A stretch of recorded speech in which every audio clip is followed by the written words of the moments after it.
So in our previous class, we did Fibonacci analysis, Fibonacci retracement, how you draw the tool and how you interpret it.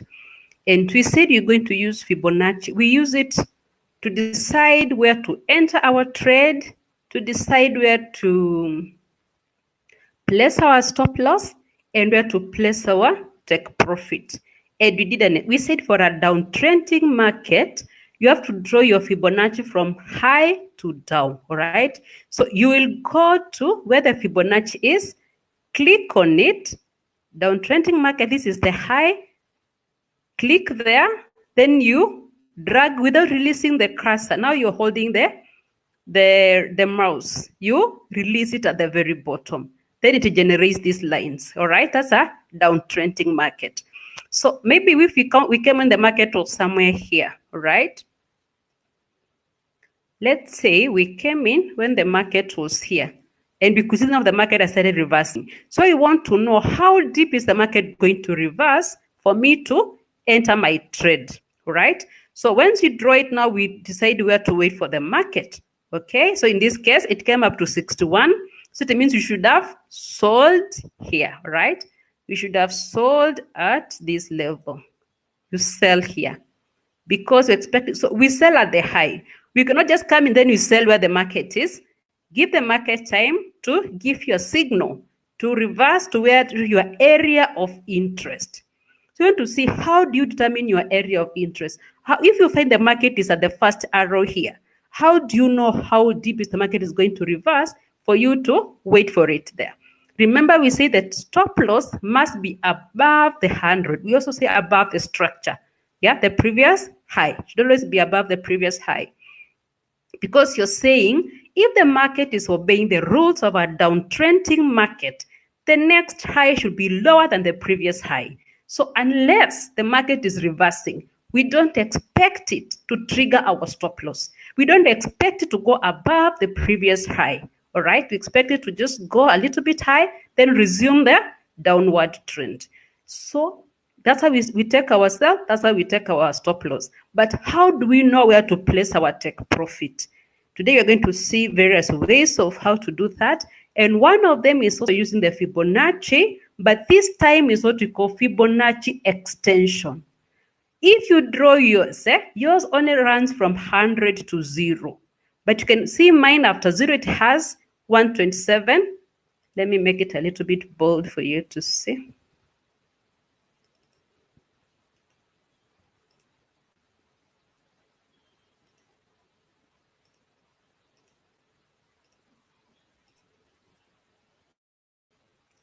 Still some not visible.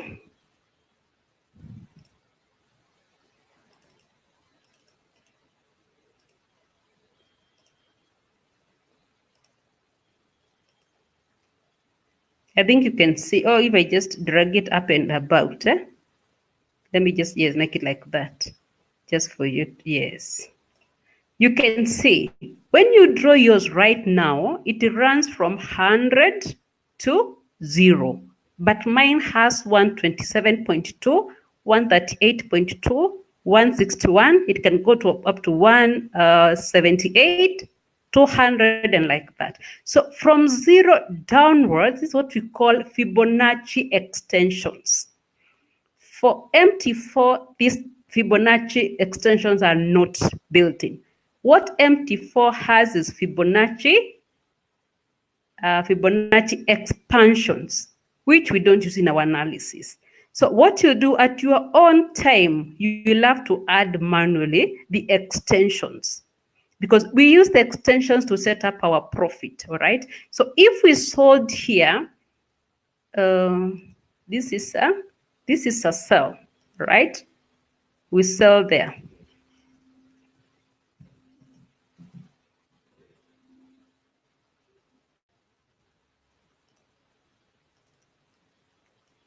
We sold there because we're expecting the market to resume the downward trend and come down.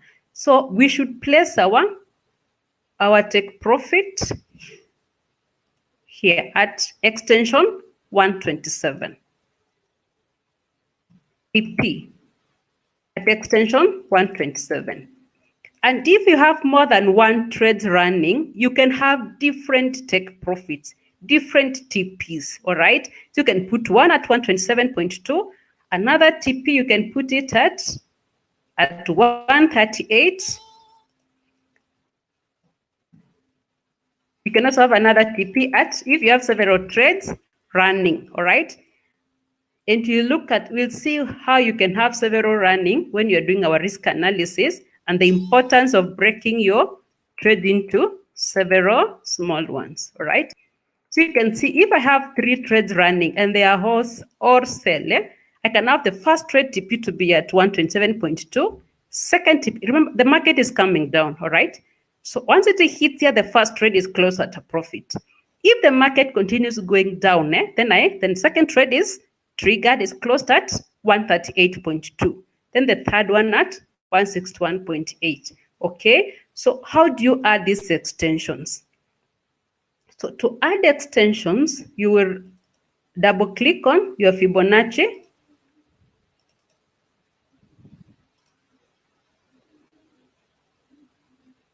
Double click on it. Once it gets highlighted, right click, then click Fibonacci properties. All right, it gives you this kind of a dialog box. Sorry, I forgot to keep on checking my phone. Maybe it says a question and I cannot see. When I'm screen sharing, I cannot see your questions. So I need to have my phone on so that I can follow in case you ask a question. Yes. So we said you double click to highlight it, right click, then select Fibonacci properties. It brings you to this level, all right? So when you open yours, it will go to, you start from 0.382, that's a 38.2%, 0.5 and all that. So what you don't have, they are these ones. So we have negative. So if you want to add, just click add, then you type what you're adding. I will send you what you need to add, yeah? In my case, I've added 3, that is negative 2.72. You just click add, come and type here, negative 0.272, all right? Negative 0.2720. So here it will be 127. Then here you type 127.2. When you say okay, it will automatically add it, right? It automatically add that. Actually, let me cancel everything. I will say default. Okay. When I say default, it is the way it now. The way yours now looks like this. It has 0, 23.6, 38.2, 50.0, 61.8. Now, 23.6, I really don't consider it as a meaningful retracement. All right. So I mostly use the 38, and I would recommend we will only count a retracement if it retraces up to at least 38.2. So what I'll do to avoid confusion, I will remove 23.6. At your own time, you can also remove yours. How do we remove it? Double click, right click, click on Fibonacci properties. So I want to remove. So I'll click on 23.6, that is 0.23, description 23. So I click on it, then I say delete, and I say okay. It has removed that one because I don't count those as meaningful retracement or corrections for me to enter trade. They are too small, so I don't use that. Then I want to add the extensions, all right? The extensions, I will send you a table here, which has the extensions. So we'll add the negative 2.72, negative 382, and negative 0.618. So now, right now, we are going to add mine for you to see how to add them. So again, we right-click Fibo properties. So now we'll say add, okay? And you'll say negative 272. That is the level. And then the description will be 127. Say okay.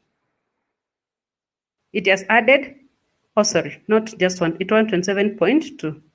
I forgot to, it's 127.2.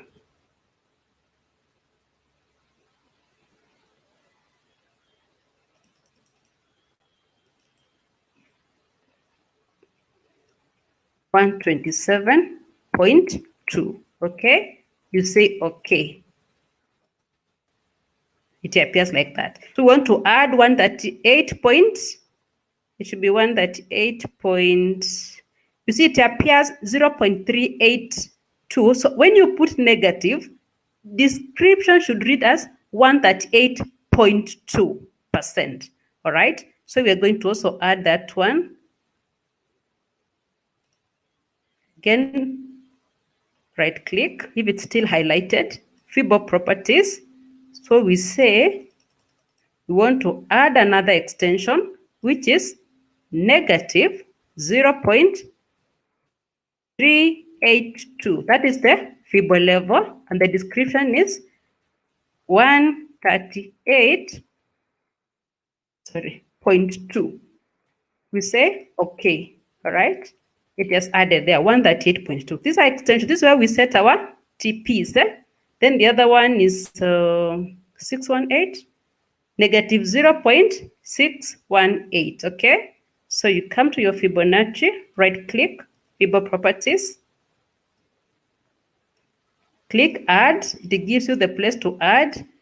Then put negative 0.618.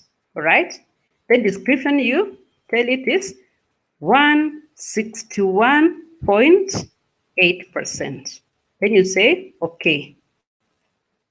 These ones at your own time, you need to, now these ones help us to set our take profit. So even if I draw it going up, they will also come on the other side.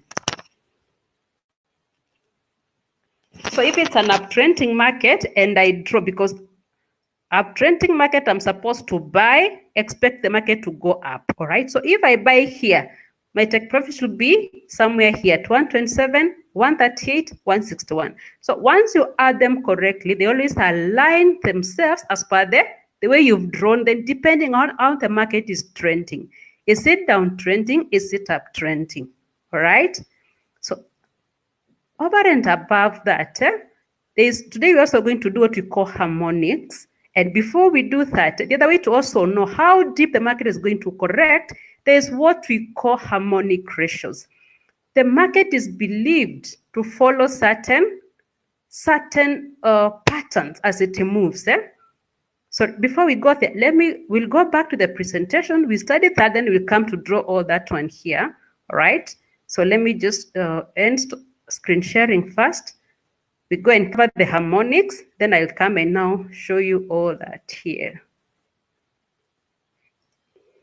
But in case you have any question, kindly just drop it anytime. I'll be able to assist you and to guide you.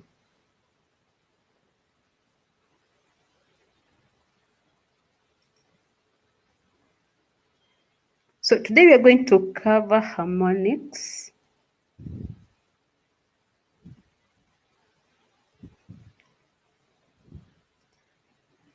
Harmonic ratios and support and resistance. Ratios just simply means the Fibonacci ratios. That is the retracement ratios and the extension ratios. Then support and resistance, we mentioned what they are, but you're going to incorporate them together. Then harmonics, just the way the market moves. The kind of harmony, you know, we're going to read what kind of harmony can we read in the market, which kind of harmonies can read it from the market as we go down. This one I still have to recognize or acknowledge the author of the document I used to draw this kind of reading, or rather to draw my strategy, who is one Damian Castilla. He's always online, but he trades mostly the what we call futures. If you've done accounting, you know we have the futures, options, and spot. As we are doing the spot market, that's what we trade in the forex, that's a spot market. Then there is the futures, right? Then there is the options, which options we don't really look at. Futures are good, but they require a lot of capital. They are a little bit stable than forex. That's when you've grown, you've grown your capital, you can always consider to trade in futures. So what is market harmonics? And harmonics is the process of identifying the market rhythm or its pulse, if you will, and exploiting any and all opportunities. There are visual occurrences that have tendencies to repeat themselves over and over again. That's what we look at. What it helps us, those tendencies which repeat themselves, they may help us to make expectations, because the market behaves like we expect the market to repeat the same kind of occurrence. Remember, we said for support and resistance, an area which was support last year or 2 months ago or 2 weeks or 2 days ago, it is likely to play support again today, because the market repeats. There's that tendency to repeat itself, that kind of a pattern, to repeat that kind of behavior when it gets to that particular level. Okay, so it is our job as chart technicians to identify them and trade them. So the principles of harmonics and ratios have no boundaries.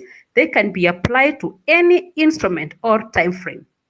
That's why I said you can use them in futures, in indices, in forex, that is spot market, all right, and any time frame. Just most of the techniques or patterns you've been studying, they are limitless. Whether you're a 1 minute time frame or trader, you can apply them. Daily time frame trader, you can apply the same kind of strategy to analyze the market, all right? So under harmonics, we're going to look at market structure analysis as we expound on how to read the harmonics and how to use those patterns or which tendencies or occurrences which tend to repeat themselves, how to use them to our advantage. And you're saying structure analysis is the foundation to proper chart reading. It is also by far the most neglected component to technical analysis among traders. So market structure is how the chart speaks to us, technical analysts, and it lets us know with very high degree of probability where it wants to go next. Because you said we try to be ahead of the price. When you use price action analysis, you analyze the market, you look at the chart, and you make a decision, or you form an expectation. Where do you expect the market to move next? So that becomes your area of interest, and you wait for the market at your area of interest. Once the market comes there, then it gives you a signal, either through a certain pattern or through a maybe kangaroo tail, double bottom, double top, then you enter your trade as per your expectations.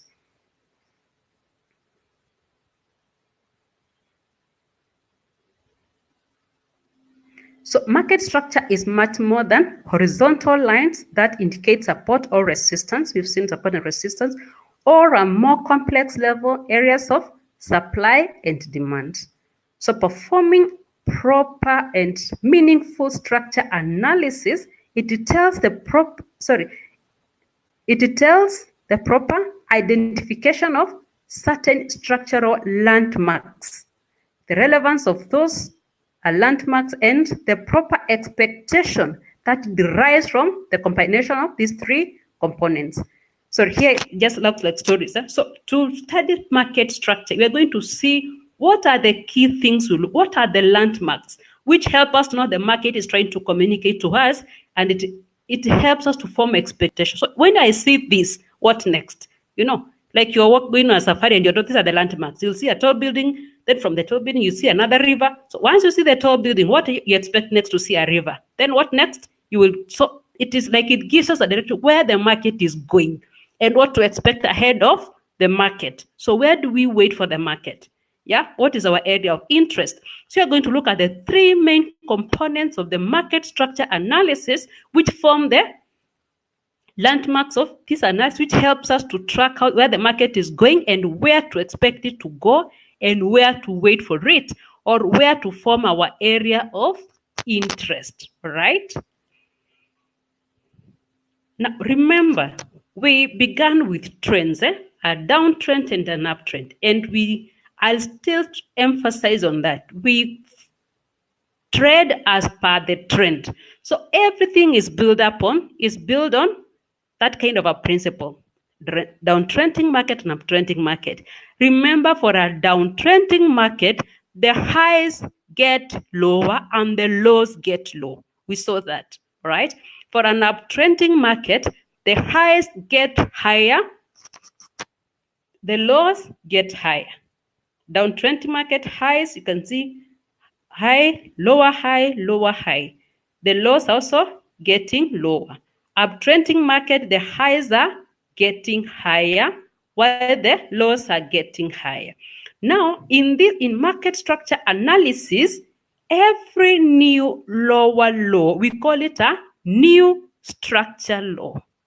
The lows are getting lower. So every time the market goes below the previous low, it makes a new structure low. So this is the structure the market is, it's moving downwards. So every time it moves lower than the previous low, it makes a new structure low, all right? Then we have the lower high and lower high. These are downtrending market. So we look to buy at the lower highs, okay? Then you see the market, our expectation was the market to make another lower high. But this time it went past the previous high, okay? So now we see it has made this is still a little bit lower than this. So when the market made this lower high, we are expecting it to make a new structure low, a low which is lower than the previous. For us to know the market is downtrending, okay? But instead, the market doesn't come down. It makes a lower which is higher than the previous low, rather than the previous new structure low. So this, as we saw earlier, the market now started incorporating characteristics of an uptrending market, because it is only an uptrending market where the lows are higher than the previous low, okay? So the moment the market forms a higher low, we can see the market is reversing. And if you look keenly, there's a pattern forming here. Yeah, you can see from this, this is like an inverse head and shoulder. All right, we have a shoulder, head, and another shoulder. Right. So the moment the market makes the higher low here, we were expecting a new structure low, a little bit lower here, but the market has made a higher low. It's already clear indication for us the market is reversing, because it has started incorporating characteristics of an uptrending market. Okay, so we look for opportunity to buy. And from this moment, the market made a high which is higher than the previous high. All right, the market was making lower high, but now it has made a higher high. So we call it this one a new structure high. And every other successive high is a new structure high. Now the market is uptrending, making higher highs and higher lows, all right? So it's an uptrending market. So you need to be keen to notice when the market the characteristics are changing. So until it breaches our expectation, we still continue trading as per those expectations. So suppose you had entered a sell here, and the market comes out reversing here, you can comfortably move your trade to break even, just in case the market changes direction, all right? So when the market now started incorporating the characteristics of an uptrending market, we look for opportunity to buy, and we buy at the lows. We buy here, we buy here, we buy here, all right? Until the market breaches that kind of expectation. As you can see here, it has actually breached the expectation. We were expecting a higher low because the market is uptrending, only for it to make a low which is lower than the previous low. So we call it a new structure low, because then the market is changing direction, because it's only a downtrending market where the lows get lower and lower. So you have to be keen to know when the market is changing direction to form a new expectation, to trade by expectation. All right, hope you're together, but please ask any question if you're stuck. But you're also going to look at this in our MT4 platform. So it is vital to have and trade with expectations, as they keep you in line with the strength of the market, as well as with proper order flow. Yeah, this is the order flow, the direction the market is moving. So these basic expectations of structure analysis alone will help you forecast with a very high degree of accuracy where the market intends to move next. So we've done analysis. If the market is downtrending, so you expect the market to always make a lower high, make a lower low. That's a new structure law. Until it breaches that kind of expectation. Now you change your expectation to adopt the expectation of an uptrending market. And you know when to change your expectation. When the market breaches the expectation of a downtrending market. We're expecting a new structure low, it makes a higher low. All right? It's expecting a lower than the previous low. When it makes a higher low, again, we say the market now incorporating the characteristics of an uptrending market to start looking for opportunities to buy. Okay? So we want to look at order flow, and this is the order. This is the order of the market. When you look about the order, is just the order. Like this is a order flow. Market moving down and moving up. The kind of pattern it is forming. So order flow analysis goes hand in hand with structure analysis and helps you gauge the strength or weakness of the price swings. The swing we mean from high to low. That's a swing. High to low. That's a swing. Lower high to new structure low. That's another swing. Those are the swings. I move from high to low. That is the swing, or low to high. That's the swing. So we can achieve this by observing and comparing the three components that determine strength and weakness from swing to swing in any market. So we trade the swings, remember, so there is this swing, new structure high to new structure low, that's one swing. Then we market, it retraces or corrects. We enter there, it forms another swing. So there are components which we're going to study which help us to measure the strength of each swing, then to know whether the market is going to get down and down or it's actually planning to reverse. So we can almost tell when the market is planning to reverse, all right? So we can, if you see the market is actually now weakening, the sellers are weakening, so no need to continue selling because the market can reverse anytime. So wait for the market to confirm, to make a decision which direction it is going, then you follow the market in that direction. So we are going to look at the three main components which we use to tell the strength of the market by telling the strength of each swing. Yeah. So when you combine them together, they tell us, are the sellers getting stronger and stronger, or are they losing the market? Are they losing strength? Are they losing it? All right. Are they losing control of the market? Then now we can step back and wait to see who is taking the control. Are the bulls coming in? Then we join the bulls and push the market up with them. All right. So these components, when analyzed properly, they give the technician a huge advantage in determining whether a trend is strengthening, weakening, or if a reversal is imminent. All right. So you use them to know whether, when you see whether the trend is basically you just see whether the sellers or the bulls are getting stronger, because they're the ones, of course, who form the trends. So we analyze and we are able to make a decision to confirm whether the sellers are getting stronger or they are losing momentum, they are losing strength. So we're able to decide, so what do we expect? So we plan ourselves as per the expectations we formed based on these three major components. So the most important element of this analysis, and the one overlooked the most, is its ability to provide extremely accurate expectations as to where these cycle highs and lows are likely to occur. Great. So we look at the three major components, and one of them we call it projection. Yeah, so the component we use to know whether the sellers, are they getting stronger? The market is downtrending, yes, but do we expect to continue moving down further, or is it likely to reverse? Are the bulls planning to come in? Are the sellers weakening? All right. So we use these three components to help us to inform us whether the sellers are still in control or they are losing the strength, they are losing control of the market. And one of them is the projection. So what is projection? And we say projection is the distance a new structure high or a new structure low makes from the previous new structure high or new structure low. I hope it makes sense. in your mind, try to remember what new structure high and new structure low. So the distance between two successive new structure lows or two successive new structure highs, that is what we call the projection, all right? If we come here, this is a new structure low and a new structure low, okay? So this distance from here, two successive new structure lows,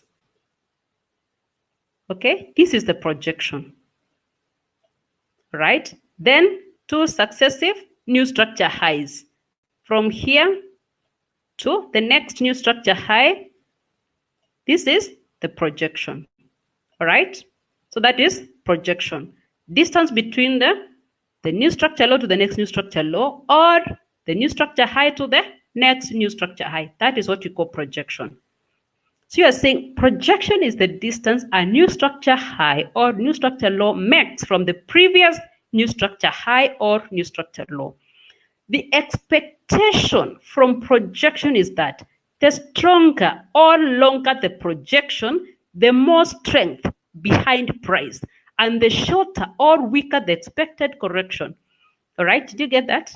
So you're saying the expectation from projection is that the stronger or longer the projection, the more strength behind price, and the shorter or weaker the expected correction. So where a weak or shallow projection shows weakness, and we can expect a deep correction. Just to take you back, yeah? So we are saying if this projection, the longer the projection, this distance, the stronger the market is moving down, and the shorter the expected correction. This is the correction, okay? This is the correction.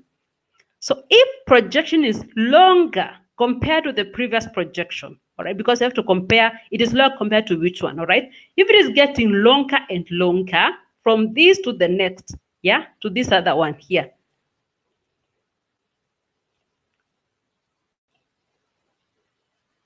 So if it's longer, then we expect a smaller correction. But if the, let me just clear this, yeah? Nope, no, it's gonna mess me up. But if the projection is short, like in this case, projection number 2, this one is shorter than projection, the previous projection. So with that, we expect a deeper correction. So if projection is smaller, if it gets smaller and smaller, like for a downtrending market, it means the sellers are getting weaker. So we expect the bulls to come in and push the market deeper. We're expecting a deeper correction. And deeper correction means the market is likely to reverse beyond Fibonacci 50, 38, and 50. So it might go either to 61 or 70, 76.4%. That's what that kind of expectation you're likely to form. So if you come in when the market is here, right? You come in when the market is around here. Sorry. Yeah, it's an arrow. The market is here, and now you draw your projection, and the projection has become smaller.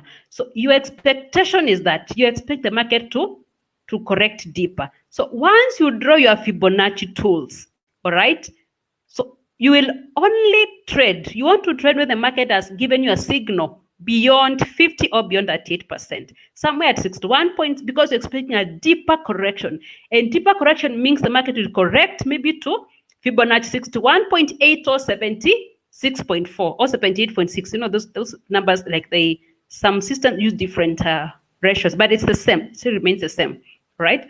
So that is the kind of expectation to form. So when the projection has become smaller, you expect the market to correct deeper.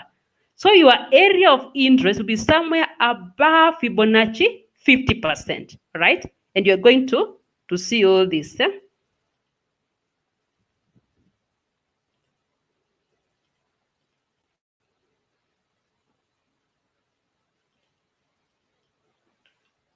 My eraser is not working, so I cannot be able to change this, but it's fine, all right? So that is project. Then we have momentum, our other component. And you see, momentum is not looked at in the traditional sense of the word. So momentum is the pitch or the angle of the swings in comparison to each other.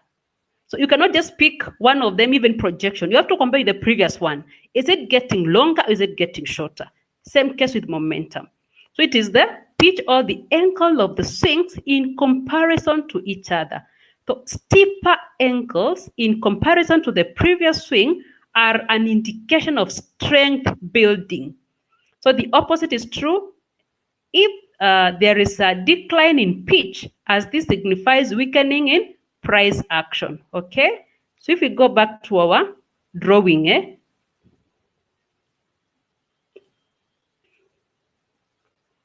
so this is the momentum, the pitch. How steep or slanting is our swing, all right? So we compare that and this. So if they are almost vertical lines, it means it is very strong and the momentum is building.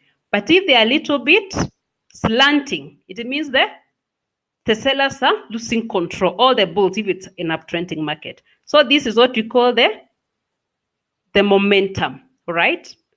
So if it is a steep one, it means they are getting stronger. If it is slanting too much, almost a straight line, a horizontal line, that means they are losing strength, all right? So whoever is controlling, if it's a downtrending market, the sellers are losing the fight, right? So we start looking for opportunities to buy once the market gives us a signal. Then we have the depth. Depth is all about the pullback. That is the correction, correction or the retracement. It is the distance from a new structure high or a new structure low to the corrective swing high or low. Deep depth in price action indicates weakening of the driving force, while shallow depth indicates strength. So this is the correction from new structure low to the lower high. That is the deep. Well, my chart has gotten so dirty. Let's move to the next one now. This will be very clear. Now we can see from this chart, we can see from this chart now, we said projection is the distance between two successive new structure lows or two successive new structure highs. So this is a downtrending market. So from the new structure low 1 to new structure low 2, that is projection number 1. From new structure low 2 to new structure low 3, that's projection number 2. And if you compare the two, you can see projection number 2 is smaller than projection number 1, which tells us the bears are losing control. They're losing momentum. So already, and we said, if projection gets smaller, one of the expectation is that we expect a deeper correction. So from new structure low 3, we expect the market to correct deeper, somewhere beyond Fibonacci 50%, all right? Then we talked about the momentum, the slantiness, the slopeness of the swings, all right? We can see there's momentum number 1. Momentum number 2 is very steep, all right? But momentum number 3, that is from H3 to new structure low 3, you can see it's very slanting. Yeah, it's a little bit shallow. It's not as steep as the previous two, all right? It tells us the momentum it's weakening. So the sellers are losing control, all right? Then the depth, from new structure low to the high 2. New structure low 2 to high 3, like that. So what happens if 3 of them, there's what we call, I don't think I introduce the SOS here at this moment, but if you get 2 out of 3 speaking the same language, then that is stronger. Like if you find the momentum is really, it's 2, like in this case, we have 2 out of 3, all right? Here the depth 2 was very shallow. And we say when the depth is shallow, it tells us that there's momentum building, all right? There is strength building, so the strength building. But projection 2 and momentum 3 after this depth, they all tell us a weakening market. So here at this level, we have a case of 2 out of 3 working in favor of a market which is weakening because our projection 2 is smaller than the previous projection 1, and also momentum 3, it's more slanting. It's not as steep as momentum 2 and momentum 1, okay? So momentum and projection, both of them are speaking the same language, and they're telling us the market is weakening, right? And already both of them are telling us expect a deeper correction. So we expect depth number 3 to be longer than the previous one. So now once the 3 of them are fulfilled, then you expect the market is maybe planning to reverse, all right? But we still have to wait for the market to confirm that it's actually reversing. So this is the analysis we focus on to identify breakdown in price swings and address turning points or market reversals. It also helps us determine, based on expectations, areas of interest for possible entries on either continuations or reversal opportunities. So you're going to see, I want us to go from here to go to share the platform. Supply and demand, I think we discussed further earlier. So at your own time, just read. These are just notes. Read more. They're very straightforward. Then we've been mentioned supply and demand in most of the discussions. Just read through, because I want us to go now to the screen, to the platform, and try to see these things in reality. Then we combine them with the Fibonacci ratios and see how we can make decisions on about our areas of interest, where to wait for the market.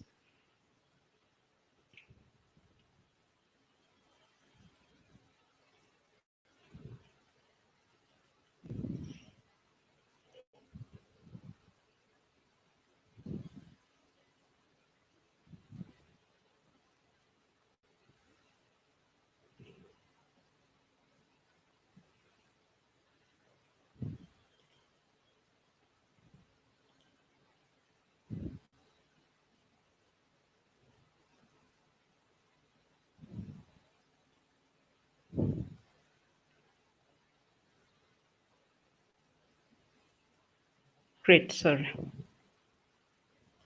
Just a second. I need to be able to see what you can see on my phone. Anyway, hope it opens.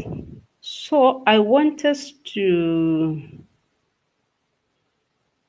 let me delete everything here first.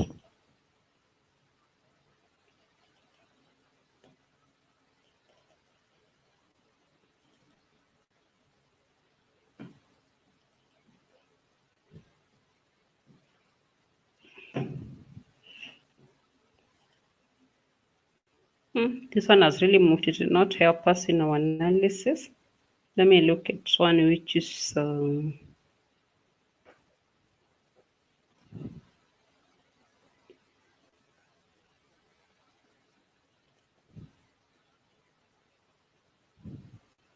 to look at one which has very clear trends for us to be able to make a clear decision.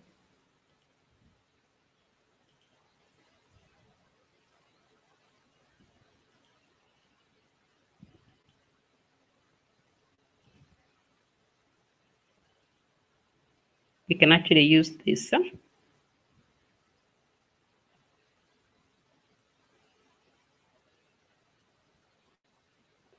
it doesn't have many momentum the way I would like it to be.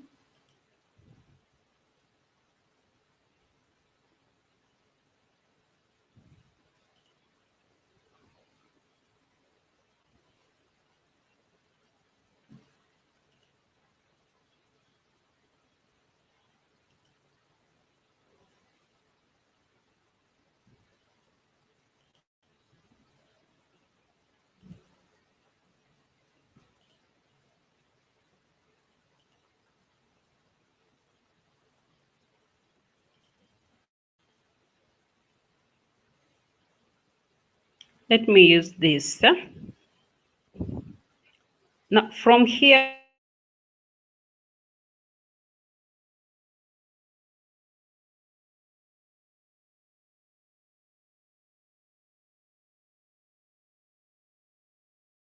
okay, we can mark our, this is our new structure low. As you can see, the market was like downtrending, and so it made a new structure low. Then it made a lower high.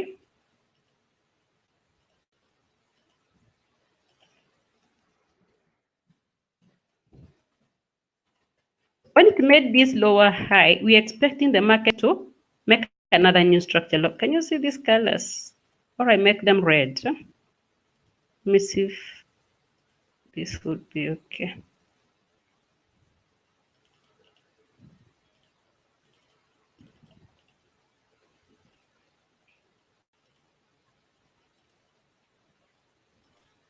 So we've come with the market is here at the new structure low where my arrow is. So we draw a Fibonacci. We just pick from where we found it. So we say we expect the market comes to 61, then gives us a signal. Then we sell here, all right? Because we're expecting a new structure low. Oops, sorry. Didn't know they were highlighted.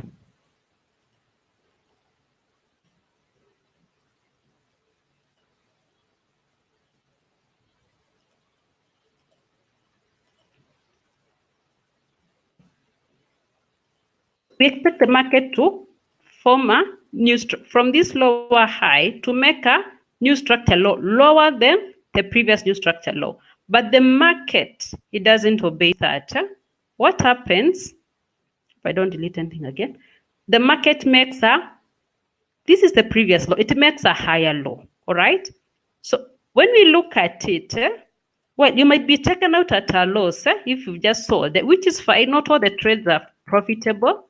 So it makes a higher low, right? Our expectation of the market to make a new structure low, but makes a higher low. So for us, the market is incorporating the characteristics of an uptrending market. So we draw a Fibonacci 2, okay? The market hit 61, and then it, let me return them to yellow so that we don't have too much red.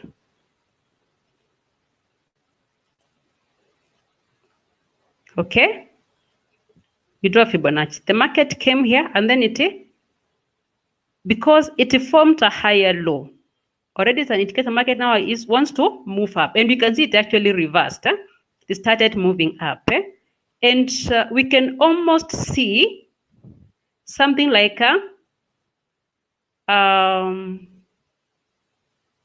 wormy, right? You can see it's a double bottom and the other bottom is way above the previous one, all right? So you can always see that this market is actually planning to go up, okay? So now the market makes a new structure high because it has gone past the previous high, all right? So here we have, sorry.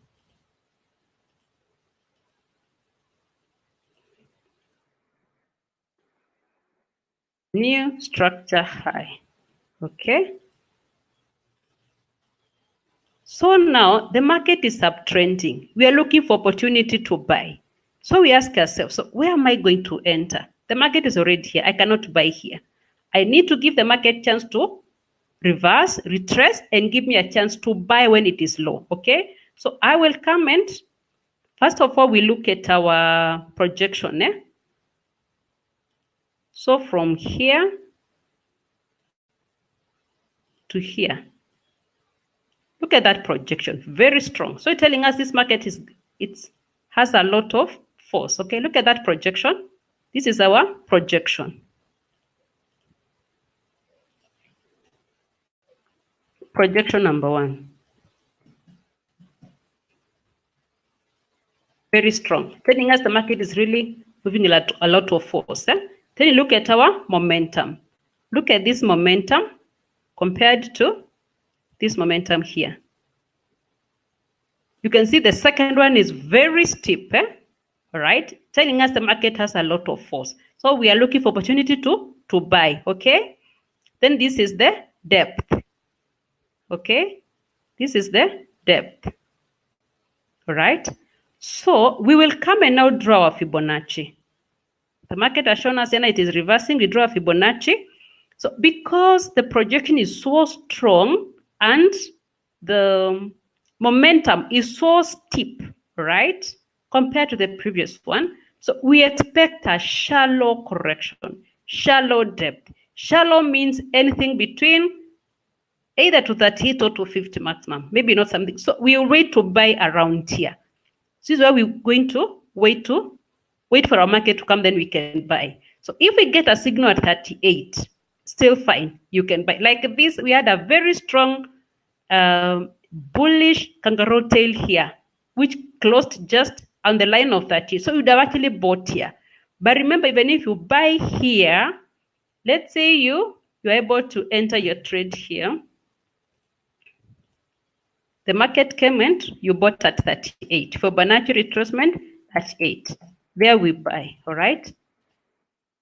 Still, our stop loss must be below 0, right? Somewhere here. Our SL has to be here. Those are so many pips. So what happens? For you to manage risk, when the stop loss is so far away from your entry, then you minimize your volume. Enter a small trade, either a micro lot, which is a number of micro, maybe 0.02, 0.03, 0.05, all right? Because the risk reward ratio may not be so good, because at this moment, if we buy here, our take profit will be, we said for now we'll use 127.2 extension. So that is where our TP is. So if we bought at 38, this is 29.21, right? Our TP is at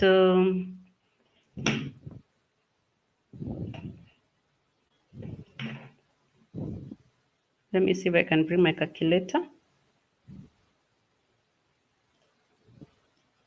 So we bought at, no, they won't speak both of them. Okay. We bought at 29, sorry.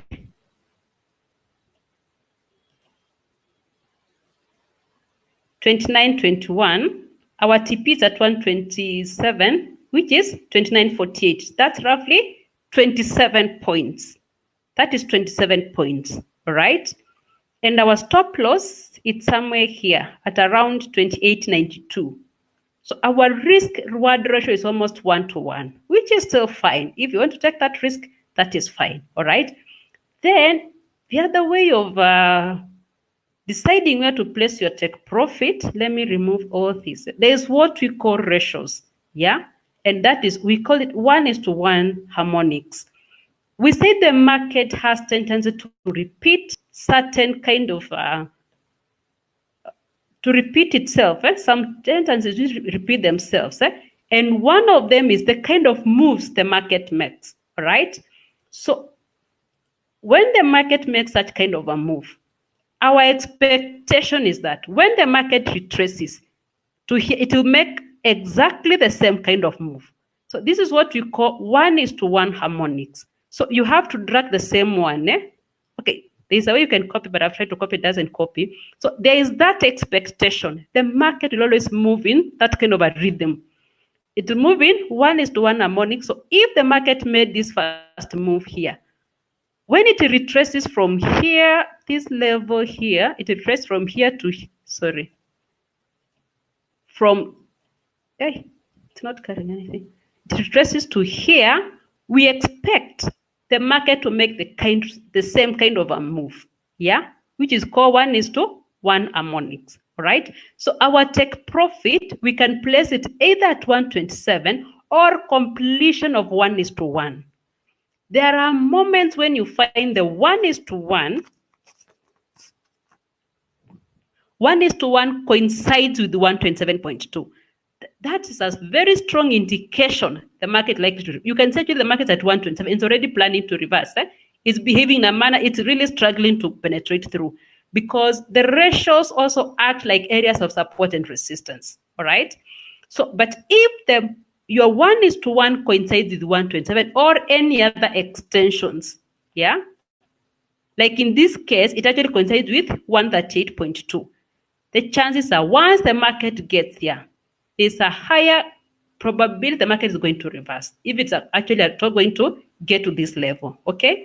So you place your take profit at 127. But remember, if you bought here and the market has moved to somewhere, it has crossed the zero line of your Fibonacci, or rather it has gone past the structure, the previous new structure high, then you move your stop loss. Hey, I deleted it. I'm just repeating what we discussed earlier about tracking. Where the market has moved to, now it is somewhere here, all right? It has gone past the structure or past our zero line for Fibonacci. You move your stop loss to lock in some profit. When the market reaches 127, you trail closely because chances are the market likely to take a deeper correction or even reverse altogether. So you track closely to ensure you don't give back so much profit if the market actually reverses. Okay, so that's how we also track the market. So using the harmonics, what we've studied plus the 1:1, you can always also use harmonics to predict how deep is the market going to correct. All right. So the same way we expect it to make the same equal moves. All right. To make the 1:1 completions. All right.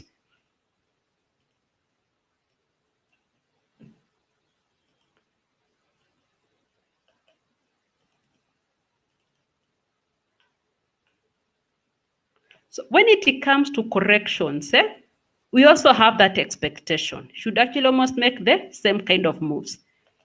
It will not always happen, but it gives us an indication. If we get a signal there, then, and it's coinciding with a certain ratio, like in this case, our 1:1 from here to here, it was at 38. Then we got this strong bullish candle. So this would have been a very good region to buy, all right? We have the 1:1 completion in terms of retracement, then it coincides with 38.2. And again, we said, based on our projection and momentum, we're expecting a shallow correction, which is either 38.2 or maximum 50, all right? So any kind of indication or a signal between those two ratios, then it's a strong indication for us to go ahead and to buy, all right? Because the market is, as an indication, going to move up and up again, right? Are we together? Any question before we move to the next one, which also combines all these ones together? But our strategy is really built on this, what we're discussing today mostly, the ratios, the harmonics, and the support and resistance, right? Remember, our new structure laws, you'll always find also on a line of, actually also here, if we draw, you can see here we had some resistance. So if you draw that, we find again, it happening around 50. Yeah, so it gives us a very strong indication, a stronger signal for us to buy here, all right? So without looking to the left or to the right, because there was resistance, you expect to work to play at support. It's around 50. Also looking at our projection and our momentum, we expect a shallow correction, all right, between 50 and 38. So anywhere there, we can comfortably buy and let the market play out without much worry. Any questions? Sorry, let me just see if there's any question from you. I cannot see it from where I am right now.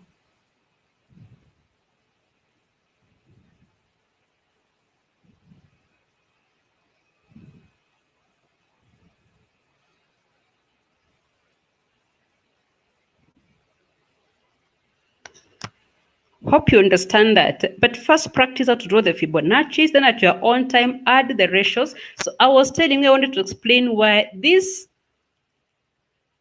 the market for this instrument, it's uptrending, all right? But as I mentioned, I've just been shorting, and that is trading against expectations. So as you do that, always anything can work against you. But when you look at the H4, all right, I was looking at this projection here. Look at this projection. Many times projections speak louder. I actually use it a lot to trade against expectation. Of course, it's a risk, but once in a while you take in the risks. So look at this projection. This one. Compare it with this one.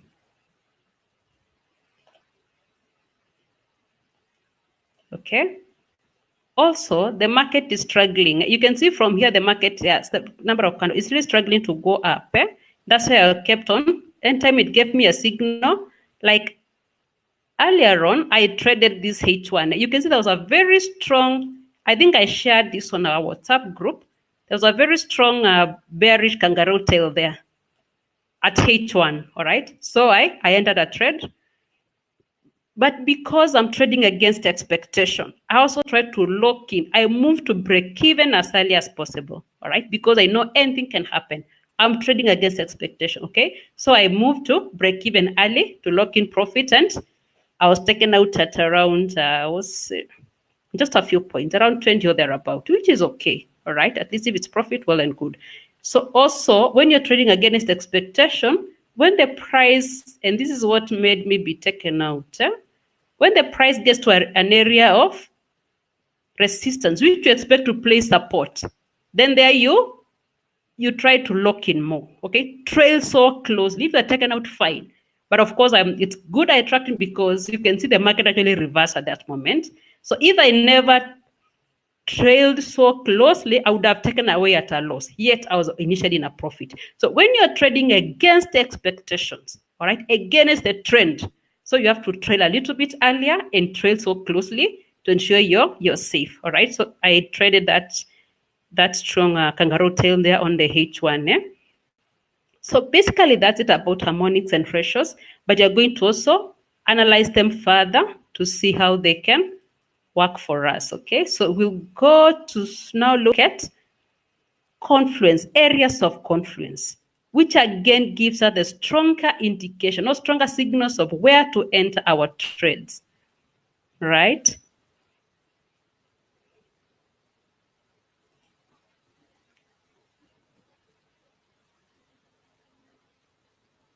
Sorry, what did I do?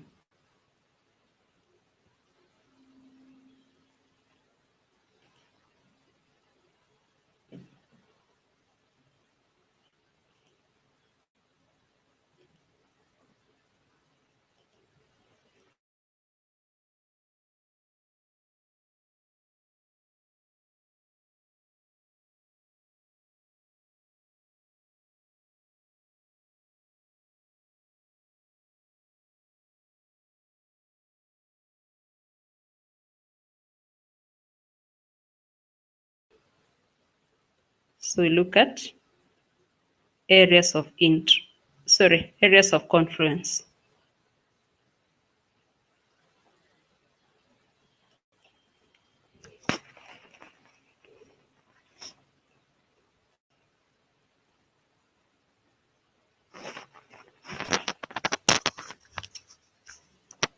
So this is really very straightforward. It combines just what we've been studying, the areas of support and resistance, combined with Fibonacci ratios and trend lines. So we're saying when you have two or more levels come together at a certain point on your chart, that's confluence, right? Price tend to respect areas of confluence. You've seen like the entry I was sharing with you, my sell at that H1 kangaroo tail. When the price reached an area of resistance, which now expect to play support, I had to trail because the market is likely to reverse at that level. It respects such kind of levels, support and resistance and confluence levels as well. So the four main areas or levels where confluence trading can happen are this, that is at support level, at resistance levels, at Fibonacci levels, or trend lines or structure. So there are the four confluence trading price action techniques every Forex trader needs to know. One of them is support level confluence trading. So with the chart, okay, we have an example there. We will look at. So we are saying that one. You need to notice that support levels in blue boxes, you're going to see them. Price has tested support levels on previous occasions and the levels held. When we say held, it means they did not break through. They hit and they reverse at the support level. So So then notice also that there is the rising trend line as well, providing another confluence factor to that support level. So when price went down again to the zone of that level, blah, blah, blah, the white arrow trend line was providing support as well as in the support. So let's look at that chart. So if you look at this, look at the first blue, it was a support. The market came, tried to break support. It found the diagonal support and it reversed, okay? It came again, the second blue triangle, blue box. You can see that. So today my phone, which is my control instrument, it's misbehaving. So it's the only way I can be sure we are together. Great. So when you look at the second blue box, price tried to come down, it hit that horizontal support, it bounced back. Came again the third time, the third blue box. So it bounced back. Until now the market came again, it hits that level again. But you notice why we have the white arrow. There is confluence. Yeah? There are two support levels meeting together. Horizontal support and diagonal support. So when the price hit at that level of confluence, there was more force. Remember, I'll use the same scenario I've used before. Traders are psychological human beings. They are not robots. So the same way now you have that information. We'll trade with that information just the same way everyone else is trading. So when it gets there, there is that stronger, the buyers are more inclined to buy because they know everybody is buying at this level. So we all buy and then the market is pushed up and up and up. So where there is confluence or two supports, we have now the horizontal support and diagonal support coinciding together. Here we expect the market to respect that and it bounced back and it made higher highs than the previous. Now the market reversed to upward direction. So the areas of confluence, all right? They provide a stronger signal, or rather stronger confirmation that the market likely to once you get a signal at that level.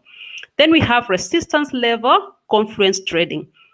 In the chart, you're going to see again, let me just go to the chart. At your own time, you can read the notes, right? But here in this case, it is actually coinciding with a ratio.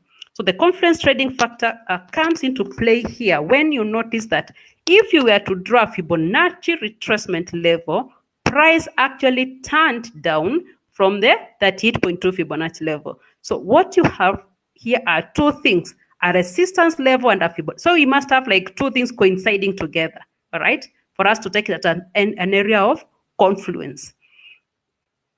So the two things coming together at a meeting point. So what happens next? When they meet, price falls. This is confluence trading with price action. All right. So we look at this. The market came, the first blue box, there was support. The market went up. Then it came with a lot of force. It broke support. All right. When it broke support, you draw Fibonacci from, because now the market is downtrending. It has made a lower low. You draw your Fibonacci ratio. When you draw Fibonacci ratio, now you notice this support line, it coincides with our Fibonacci 38 or thereabout. So this becomes our area of interest. We expect the market to respect the ratio and respect support. Now becomes the resistance at the same time. When the market hits that level, it reversed again. Yeah, it resumes the original downtrend. All right. So you have to, now we are using this one in combination, the ratios and support and resistance zones, because they strengthen the reaction of the market, or rather what we expect the market to react or to react when it gets to that level. Then we have Fibonacci level confluence trading.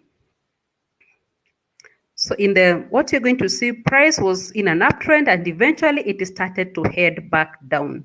Now you have the high and low required to draw your Fibonacci level to give you an idea of the price levels where price will start to move up again. But there is some important support and resistance levels in the past that you can see that price is broken. This is before, let's see. We see now this was an area of support. The market came, faced support, the first blue box, it bounced back. Came again, the support held until the Bears came with a lot of force. They broke the support line. Now the support became resistance.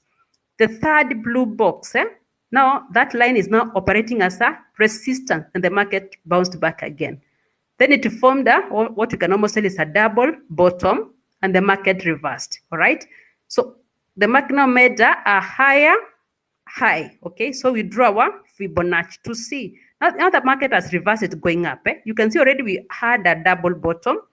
Yeah. So the market already has reversed is going up.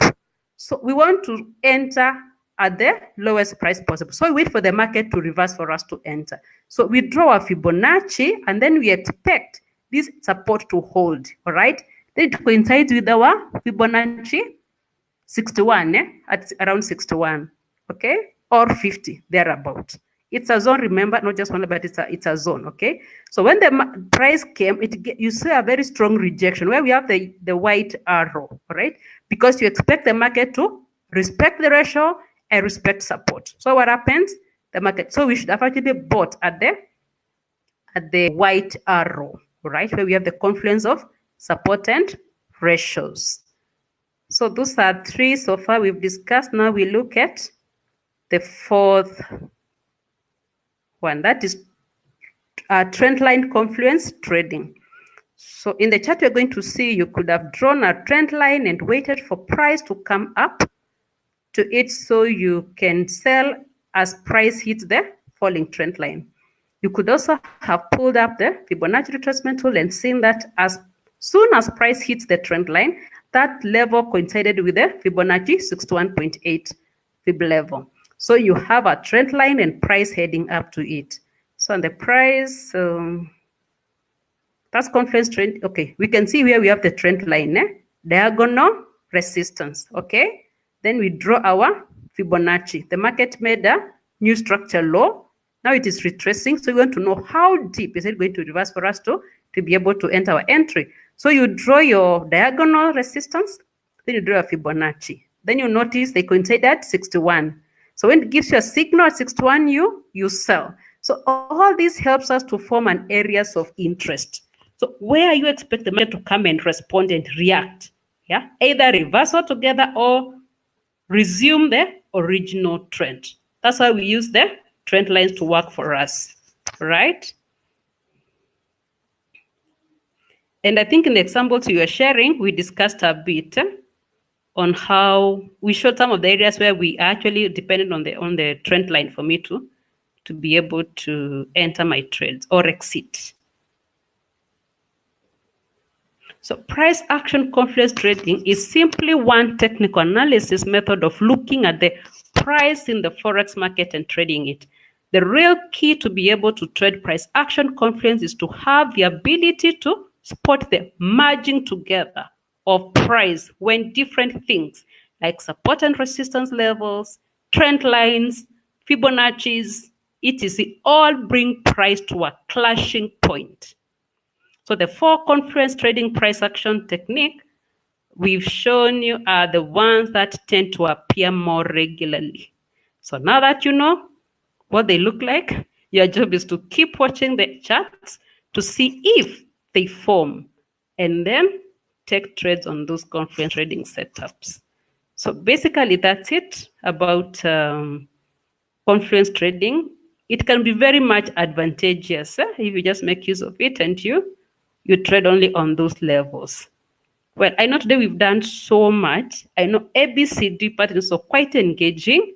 So I think it's only good to give you a break. We break at this level, but please practice that because now ABCD pattern, we are going to combine the ratios and the harmonics, the 1:1, and also the Fibonacci extensions, right? So I think I'll just give you time to internalize what we've studied today so that now tomorrow we do the ABCD pattern. Now as we go to deeper and deeper. Any question? Today I know we've covered quite something, but that's where the main meat is, what we did today. The structure analysis, market structure analysis, the order flow analysis. We are going to build more on that. Yeah, so try to practice at your own time. Try to draw the projection. Try to analyze. Is the projection getting longer and longer? What about momentum? Is it getting steeper or is it getting more slanting? What What about the depth? You know, and then you form your expectation. Then you see whether the expectation has played out, right? So try to build on that. Ask question anytime. I'm always available, even before class, daytime. Drop a WhatsApp message. I will check and then I reply to you. But if we can discuss on the main chat, the better, so that anybody else with a question can be answered. Any question before we end the class?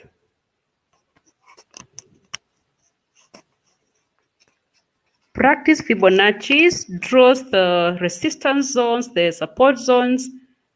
You are free to use that demo account the way you want. If you trade and it gets wiped out, it's okay. Go back to your FXTM, load more funds to FX through your demo account. There's no limit of how many demo account you can blow. They allow you to just practice as much as you can, because that's the only way you can know what you're doing. Yeah, make mistakes in the demo account, it is allowed. That is fine. So if there is no other question, we'll stop it there. Please try and practice. Do my assignments. Drop more images on the WhatsApp group. Let's discuss. Then now we can refine it further and further as we go on. So if there is no other question, I wish you a good night. We'll see you tomorrow.